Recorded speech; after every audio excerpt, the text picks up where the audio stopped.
Baik, sebelumnya, Assalamualaikum warahmatullahi wabarakatuh. Perkenalkan saya Herliza dengan NIM C1C021189 dari ruang 12 akuntansi angkatan 2021. Di sini saya akan mempresentasikan materi perpajakan 1, yaitu hukum pajak, teori dan asas pemungutan pajak. Ada beberapa masalah yang saya rumuskan. Apa itu pajak? Bagaimana dengan hukum pajak? Apa fungsi pajak? Unsur-unsur pajak? Apa manfaat uang pajak? Teori apa saja tentang pemungutan pajak? Kemudian apa saja asas pemungutan pajak?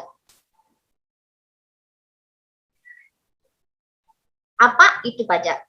Teman-teman ada yang tahu apa itu pajak?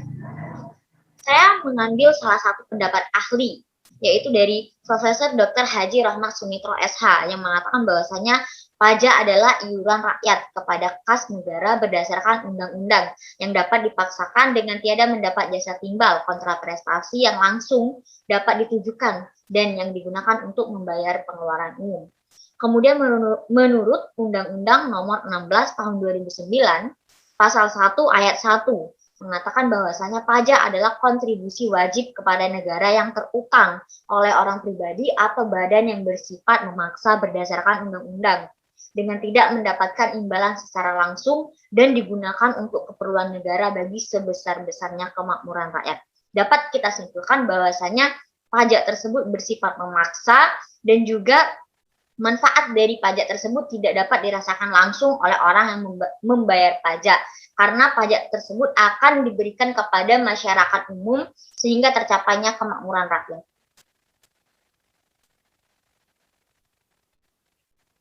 Lalu, apa itu hukum pajak? Hukum pajak adalah keseluruhan dari peraturan-peraturan yang meliputi wewenang seseorang dan menyerahkannya kembali kepada masyarakat melalui kas negara. Sehingga hukum pajak tersebut merupakan hukum publik yang mengatur hubungan negara dan orang-orang atau badan-badan hukum yang berkewajiban membayar pajak. Bagaimana jika kita melanggar hukum pajak? Ada 3 sanksi apabila kita melanggar hukum pajak. Yang pertama itu adalah denda pidana. Denda pidana ini akan diancamkan kepada pihak pertama, pihak kedua, dan juga pihak ketiga yang terlibat dalam pelanggaran hukum pajak. Kemudian ada pidana kurungan.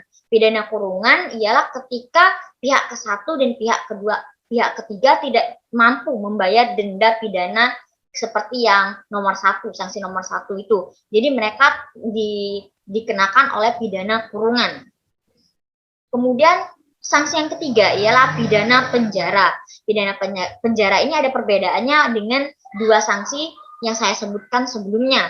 Apa yang membedakan? Yang membedakan ialah pelanggaran yang dilakukan pada pidana penjara ini tidak diancamkan kepada pihak ketiga atau pihak yang membantu, hanya untuk pihak 1 dan juga pihak kedua yang terkena pidana penjara tersebut. Lanjut. Dasar-dasar hukum pajak. Ada beberapa peraturan yang saya ambil.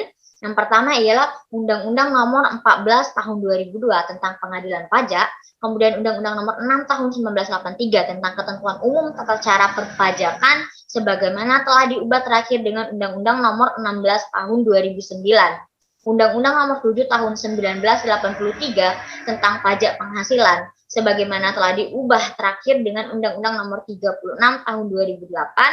Kemudian Undang-Undang Nomor 8 Tahun 1983 tentang pajak pertambahan nilai barang dan jasa dan pajak penjualan atas barang mewah, sebagaimana telah diubah terakhir dengan Undang-Undang Nomor 42 Tahun 2009.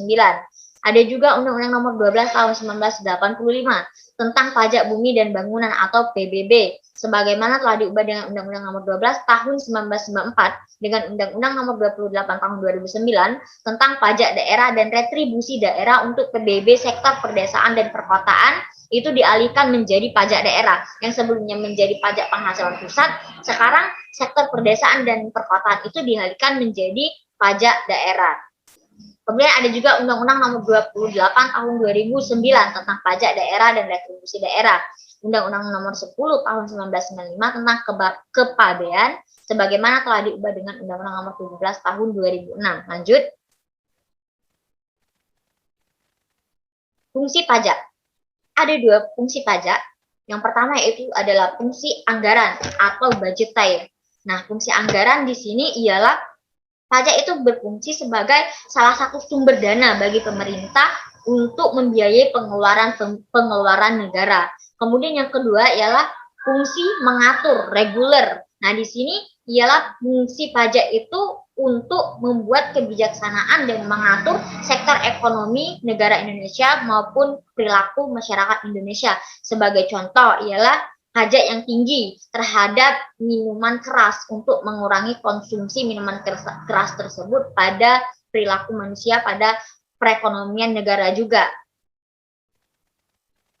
Itu ada foto yang saya berikan, miras, pajak. Lanjut. Unsur-unsur pajak. Unsur-unsur pajak ialah iuran dari rakyat kepada negara. Yang berhak memungut pajak hanyalah negara. Iuran tersebut berupa uang. Kemudian pajak itu dipungut dengan kekuatan undang-undang serta aturan pelaksanaannya. Kemudian pajak juga tanpa jasa timbal atau kontrasepsi dari negara yang secara langsung dapat ditunjuk. Seperti yang saya katakan tadi, tidak secara langsung diberikan manfaatnya bagi yang membayar pajak. Kemudian juga digunakan untuk membiayai rumah tangga negara, yaitu pengeluaran-pengeluaran yang bermanfaat bagi masyarakat luas. Lanjut. Teori pemungutan pajak. Ada 5 teori pemungutan pajak. Yang pertama yaitu teori asuransi, di mana negara melindungi keselamatan jiwa, harta benda, dan hak-hak rakyatnya. Oleh karena itu, rakyat harus membayar pajak yang diibaratkan sebagai suatu premi asuransi karena memperoleh jaminan perlindungan tersebut. Yang kedua ialah teori kepentingan. Di sini pembagian beban pajak kepada rakyat didasarkan pada kepentingan, misalnya perlindungan masing-masing orang. Semakin besar kepentingan seseorang terhadap negara, makin tinggi pula pajak yang harus mereka bayar. Kemudian yang ketiga yaitu teori daya pikul. Beban pajak untuk semua orang harus sama beratnya, artinya pajak harus dibayar dengan daya pikul masing-masing orang. Kemudian yang keempat yaitu teori bakti. Sebagai warga negara yang berbakti, rakyat harus selalu menyadari bahwa pembayaran pajak adalah sebagai suatu kewajiban. Dan yang terakhir ialah teori asas daya beli, terletak pada akibat pemungutan pajak. Maksudnya, memungut pajak berarti menarik daya beli dari rumah tangga masyarakat untuk rumah tangga negara. Lanjut. Apa saja asas pemungutan pajak? Ada 3 asas pemungutan pajak. Yang pertama yaitu asas domisili, asas tempat dan tinggal. Asas tempat tinggal. Negara berhak mengenakan pajak atas seluruh penghasilan wajib pajak yang bertempat tinggal di wilayahnya, baik penghasilan yang berasal dari dalam maupun dari luar negeri. Asas ini berlaku untuk wajib pajak dalam negeri. Nah, kemudian yang kedua itu ada asas sumber. Negara berhak mengenakan pajak atas penghasilan yang bersumber di wilayahnya tanpa memperhatikan tempat tinggal wajib pajak. Dan yang ketiga, teman-teman, itu ada asas kebangsaan, yaitu pengenaan pajak dihubungkan dengan kebangsaan suatu negara. Next. Oke, thank you. Kemudian untuk teman-teman yang ada pertanyaan, kamu punya pertanyaan, silakan lanjut kepada moderator. Terima kasih. Wassalamualaikum warahmatullahi wabarakatuh.